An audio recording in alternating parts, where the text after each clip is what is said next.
First episode of the Nerds Lunch podcast. So I'm here, Mike, you know me from the channel, and I'm with Geoff. Hello, everybody. And Geoff is our resident expert on anything to do science fiction. He's even Wow. more nerdy than I am. Trust me. Yeah. You've corrected me so many times. So anyway, what we're going to be doing is this format's going to try to keep it to a half an hour or under so that you guys can listen to this on Friday while you're having lunch. We're going to try to post it every Friday. We're not saying we can. Work gets in the way, but we do this at work while we're having lunch. So if you hear background eating, chewing, we'll always tell you what we're having for lunch, though, and you guys can tell us in the comments, suggest lunches, and maybe we'll bring lunches. But more important, we're going to do this show based on your YouTube comments. So if you put a comment down in the section of what you want us to talk about, we will use that if it's a good idea. If it's a bad idea, we'll just say it's a bad idea. But if you give us a great idea, we're going to use it. So today, it's all about Marvel. We thought, we'll talk about the MCU. Geoff and I are going to run through our 3 favorite Marvel movies and our worst Marvel movie. And then if we have time at the end, we're going to talk about the future of Marvel and the MCU and Phase 4 moving forward. So, Geoff, I know you have a list. Yes. Why don't we start with your number 3?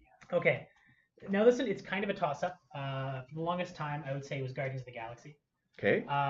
It was a super fun movie. I thought the pacing was pretty good in it, compared to like the second one where it falls a little more flat in the pacing. But there's one of my favorite, I think, origin stories that's been done in the MCU. So let me ask you a question.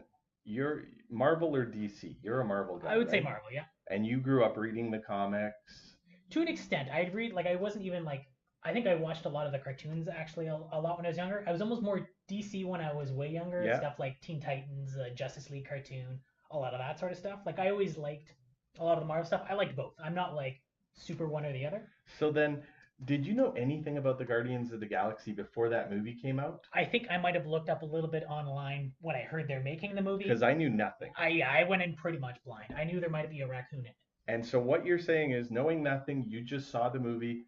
It had bounced around as your number 3 for a long time. Mm-hmm. So is it still your number 3? The only other one that I had it kind of between it was a similar-ish movie as Thor 3 might have bumped it.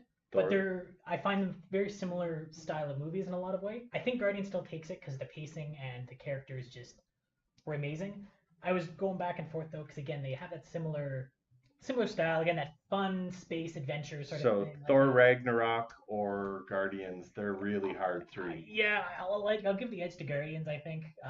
And again, I loved how I had no expectations for it. So, and it's rare you find a movie like that you don't have much expectations and it just blows you out of the water. Well, and for me, it was the same thing. I mean, Guardians is one of my go-to movies. I don't know if you're like this, but if I'm doing stuff around the house, I'll throw a movie on in the background rather than music. And I've probably listened to Guardians of the Galaxy a couple hundred times. I'm with you. And that's part of the reason it's on the list. It's such a fun movie just to throw on. Like, it's fun. Like, it's... And it almost made my list. Like, it's definitely number 4, but it didn't quite. Because my number 3, and this is going to be a big shock to a lot of people, is Iron Man 3. The Shane Black. I mean, they brought in the special director, and I don't know why, for whatever reason, I love when they bring in these one-off directors. Like I love Taika Waititi for Thor Ragnarok. Mm-hmm. It was such a different Marvel movie, but it was so good. And I loved Iron Man 3 because it got into the PTSD of Tony Stark's character. They showed him not this, bachelor playboy that they usually show Tony Stark. He was damaged from that Avengers fight. Like he was screwed. I like that he tries to kind of keep up the facade and stuff like that, but that it's underneath like he's just not all right. And I thought they did a really good job with that, like him trying to be his normal energetic self, but he just wasn't okay. Well, and it was funny because last night before we did this, I sent you the box office. Were you at all surprised in the worldwide box office how well Iron Man 3 did? A little bit. I couldn't believe that it was 5th overall for worldwide box office for MCU movies. Yeah, because I know like Iron Man 2 is kind of the redheaded stepchild to an extent. And I'm sure when we no get offense to any redheaded stepchildren out there. Yeah, we love you all. But I'm sure when we get to our worst movie, one of us is going to have Iron Man 2, but we'll talk about that later. But yeah, so my number 3 was Iron Man 3. What's your number 2? A little bit different from my number 3, Captain America: Winter Soldier. That's my number 2. Yeah. Uh, I think it might be possibly the best movie that they've made, like as a standalone, just a movie with the plot and the structure and. I would put it in the top 10 movies ever made for me. Yeah, I loved it. Agreed. There's a reason why the Russo brothers are so Absolutely good at these movies and good at all movies. And it's one of the few ones like my top 3, I think, where it was. I mean, it's not down to earth. It's still like global threat, but it almost felt like a smaller scale movie in a way. If you know what I mean. I agree completely. I wasn't even huge on the first Captain America one, but they just. I think Captain America is at his best when he's with other characters. Because it's the leadership aspect, and when you have these other characters, especially ones that you've kind of grown to know and like and stuff like Black Widow, him playing well with all the other characters or introducing like Falcon and stuff like that, he plays so well with those other characters that and they did that. I think a really good job with that there. And I also think that from going to the comic books with Captain America, if you had an episode where he was the only guy in it and none of the other Avengers were in it, it wasn't as good a comic. So I think that translated really well onto the big screen. Yep. The thing I love about Winter Soldier, though, is that, again, the same reason I love Iron Man 3 is you really get into the humanity of the characters. Yeah. And I think far too often critics, the Academy Awards, the Golden Globes, they just see comic book movie and they don't watch the movie for the acting and the writing and the cinematography that goes into these movies. I know, huge big budgets, 300 million, whereas you get a movie in the Academy Awards that's 4 million. But you know what? They still put a lot of work into these movies and they're not recognized the way I think they should be. One of the things I also liked, kind of two things. One, I liked just the plot twists in the story. I like them more. It's a little more, like it's not the most complex movie ever made, but it's a little less straightforward than a lot of the other kind of Marvel-based ones with the whole Hydra twist and everything. Spoiler alert. Oh yeah, by the way, if you haven't seen any of the Marvel movies, too bad. Yeah. And then the other thing I liked was that I think it really showed Captain America's how if he believes something is right, he will go to the ends of the earth to do it. Yeah. Like that's always kind of been his character that I think, like if he believes in something, he will go for it 100%. Like I know in the comic Civil War, people are like, well, why isn't Captain America with the government? And it's like because if he believes in something, he will do it, Well, and that just goes to show in the movie he's going to protect Bucky at all costs because it's his childhood friend. Yeah, and it's kind of like that Superman-esque sort of like he will do what he believes is right. Though the thing I like about Captain America versus Superman is he doesn't have that all-powerfulness, but he's still willing to go to the ends of the earth to do what he believes in without that, And it's funny you bring up Superman because I was thinking the same thing. When I was a kid, Superman was my hero. Like, I loved Superman, everything Superman t-shirts. And as I got older, it got boring because Superman couldn't be hurt. They did the Doomsday where he kills him, but he comes back because we know the sun's going to regenerate him. Captain America can die. Yeah. And he can die for sure. I know he got frozen in ice and came back. Yeah. But he's a superhero comics. He can die. Yeah. And that's what makes that story so much better. Is that there is real life and death on the line when he's fighting. Yeah. Not like Thor, and I love Thor, don't get me wrong, but Thor, there's less of a worry that he's going to die.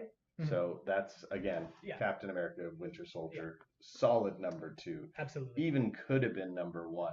Yeah. Until they released, and my number 1 is Captain America Civil War. Basically, Avengers 2.5 is what I like to call it. Yeah. Because it really is an Avengers movie. But Captain America in that movie keeps going from what he built on in Winter Soldier, where he goes against the government. And I love that story angle because I expected Tony Stark to be against the government and Cap, and the way they flipped that, and I haven't read the comic. Have you read the Civil War comic? Most of it, yeah. And was it the same as the movie? What actually happened was quite a bit different, but the general there's some general parallels for sure. Was Cap on the side of the government? No, it was the same thing. It was Tony. In that regards, yes, it was basically the same where Tony Stark is going with the government. I thought it was almost better. I think it was better done honestly in the movie than the comics. Really? Well, the comics, it had its charm, but they went to really far extremes, and because you were trying to justify these characters fighting each other, like even in Civil War when they're fighting in the airport, you can tell they're pulling their punches, right? Like they're not. Yeah. And in the comics, they are too, but I mean.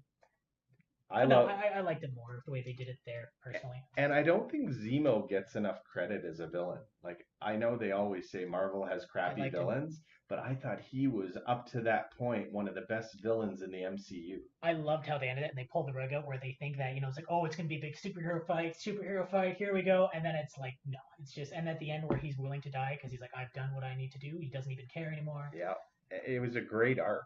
Yeah, I really liked what they did to the villain. I liked the smart villain who's not superpowered. Yeah. I kind of like Loki in Avengers was superpowered, but staying the same kind of, he was more of a cerebral villain in a way. And of course, to me, Loki is one of the best villains in the MCU. Yeah. But I just don't think that character, Zemo, got enough credit for being a good MCU villain.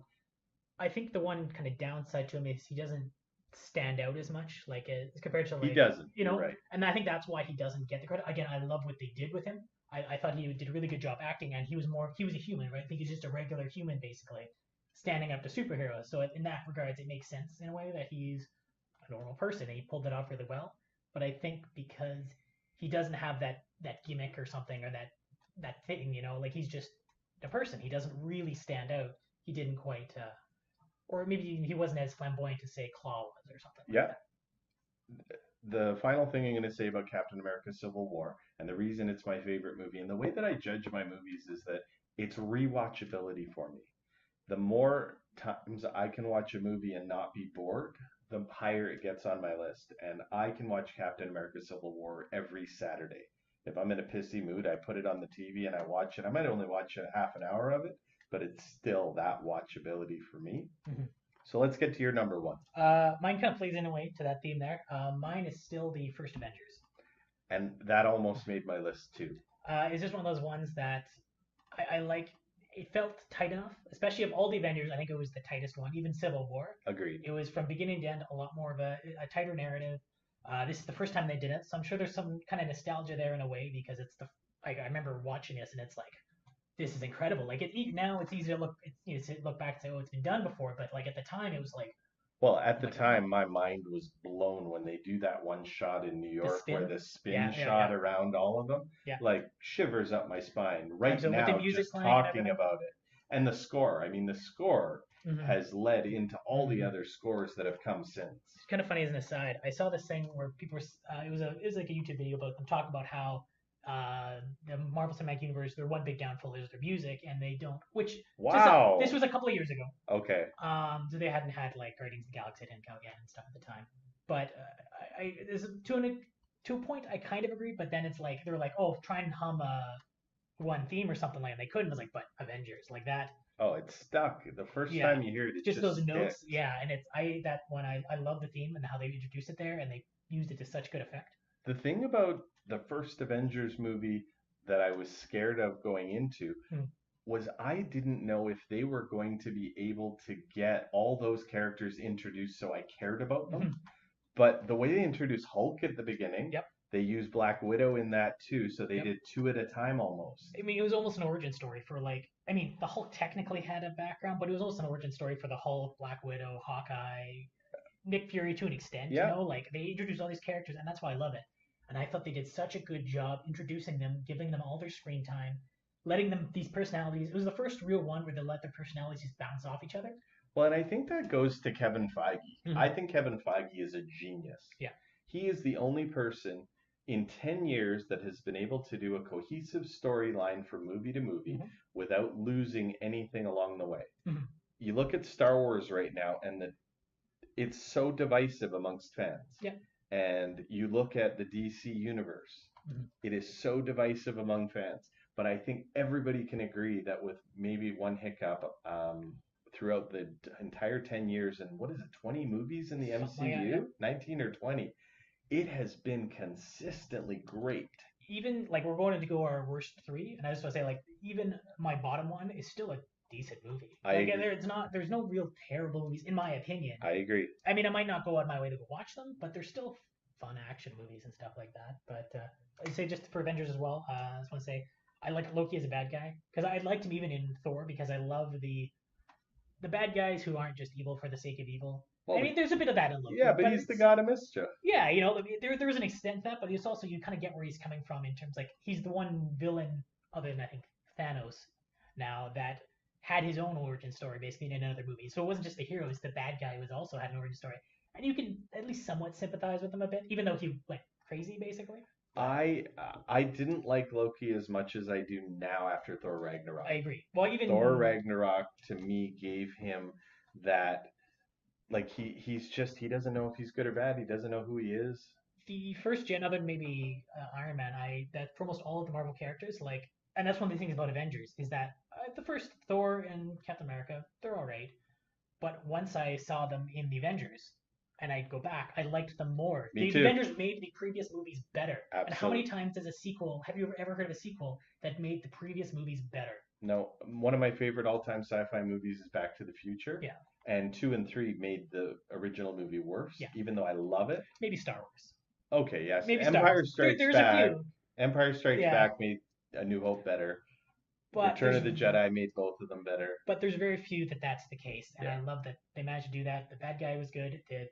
The plot for that number of characters, I thought it was the best one they had at juggling all of them. Like even Age of Ultron was fun, but It was a fun it movie. was a little all over the place. Just I think because of how much they're trying to introduce and lead into, and with the story, where Avengers was, Yeah. I thought it just narratively was really good, and yeah. And again, Avengers almost made the list. Yeah. So let's recap our list. Okay. My number 3 was Iron Man 3. My number 2 was Captain America Winter Soldier. My number 1 was Captain America Civil War. My number 3 was Guardians of the Thor 3. Number 2 is Captain America Winter Soldier, and the top one was the Avengers. So now let's talk about the worst. Okay. And again, my caveats is I didn't hate any of the movies No. I think on the list. Maybe the top one, but even then it was just kind of The only movie that I can put from the MCU into a worst category for me is Iron Man 2. Yeah. And it's because I hated the villain so much. I absolutely hated Mickey Rourke. Yeah. I thought those laser whips were stupid. I thought it was a rushed movie. I didn't like the writing in it. As much as I still like the Tony Stark character and the development of that character throughout that movie, I thought the rest of it just didn't work for me. Okay. I have Iron Man 2 as my bottom 3 as well. I'm thinking for the sake of argument, I will throw out instead, let's go Thor 2. Or Dark World. Yeah. And I would agree that's my second least favorite. And again, I didn't hate it. If No. it was on, I would watch it. I liked what they did with Loki's character in that one. There was I liked the portal fight at the end. It was really cool. I didn't like Natalie Portman in it. No. I thought I didn't get the love story bit. They didn't have chemistry. The whole pining. Which I thought they did have chemistry in Thor 1. It wasn't bad. I honestly, Thor 1, I thought about too. But it was one again. I went to see the Avengers, then I watched it again, and I liked it more. Yeah. And it's a little tighter story and stuff, but yeah, Thor 2 is just, it was kind of all over the place. The bad guy was meh. The Natalie Portman bit was.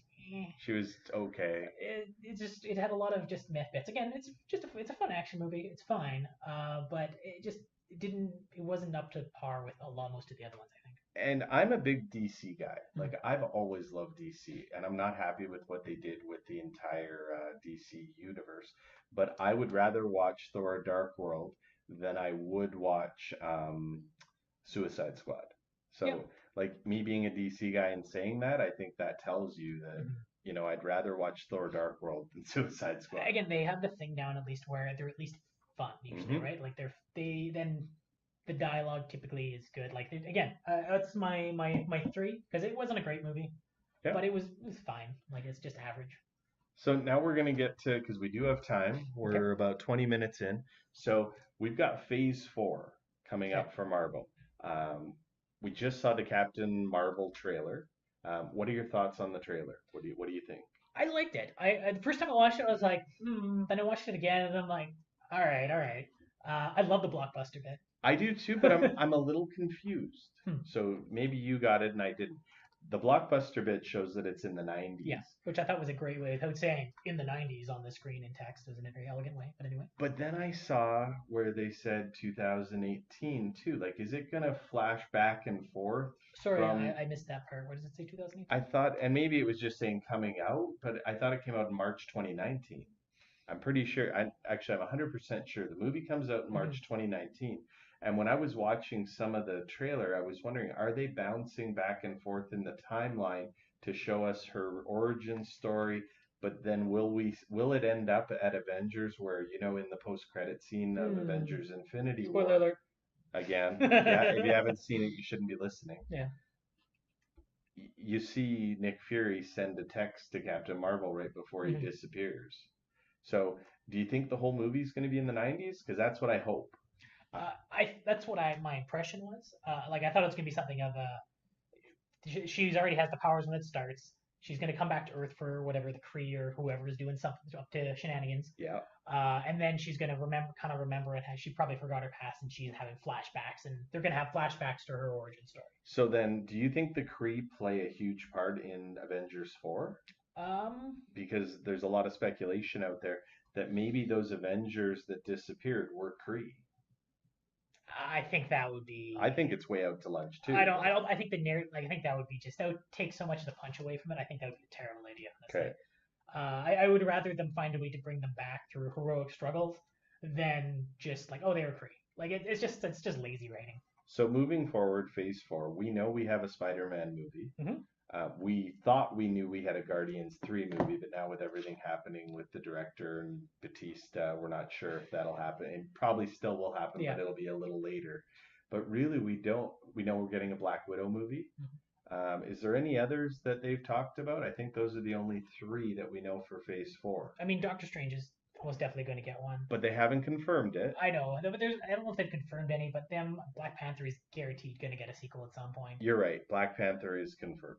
But so here's my question. Do all the Avengers come back, or are they going to leave some dead? My guess is most of the original Avengers are going to basically sacrifice themselves to bring back, because at the end of the era, the original Avengers are the ones that are alive mostly. Yes. So they're going to go and heroically struggle, and they're probably going to sacrifice themselves to bring the new guys back. Yeah.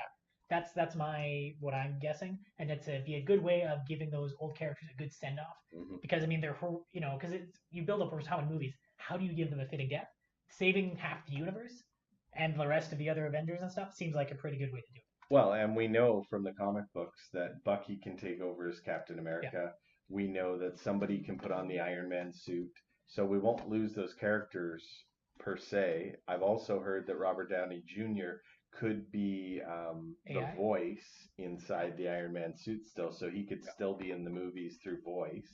There's this thing I just want to lead into. One of my big things I want them to do is I hate reboots and stuff like that. Right. I love the idea of them taking the comic thing of passing on the mantle.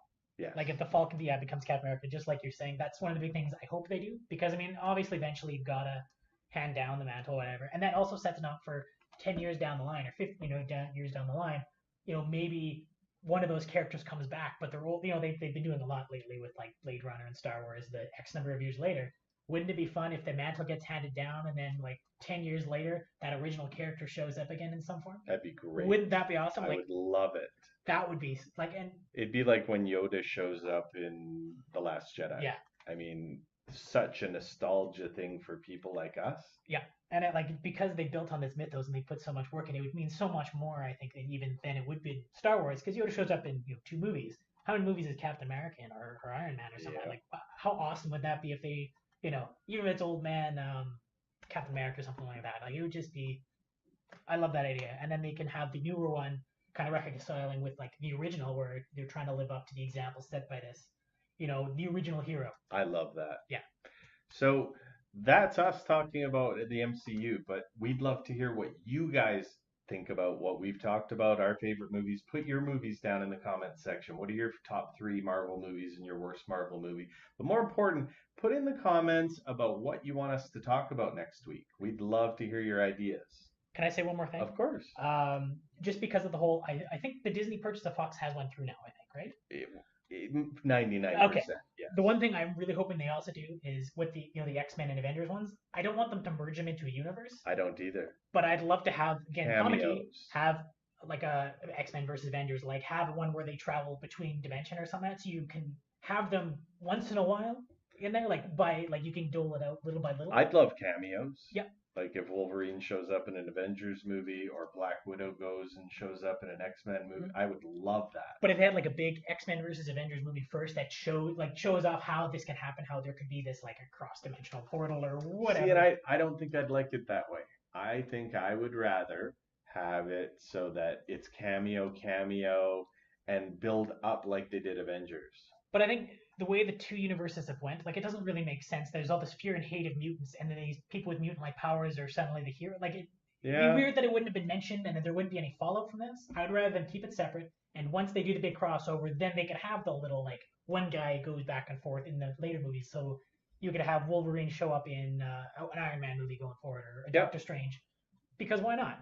But once they get that initial setup to show that this is why and how it can be done. But they could do it pretty humorous too. Marvel has great sense of humor. They could be like, "Oh, where were you when we were attacked in New York?" You know? Yeah, but I mean, I think one of the important things of world building is the consistency. Once you set the rules, you can't just suddenly. It's if you just kind of Deus Ex it in and say, "Oh, this has been like this all along," when it doesn't fit.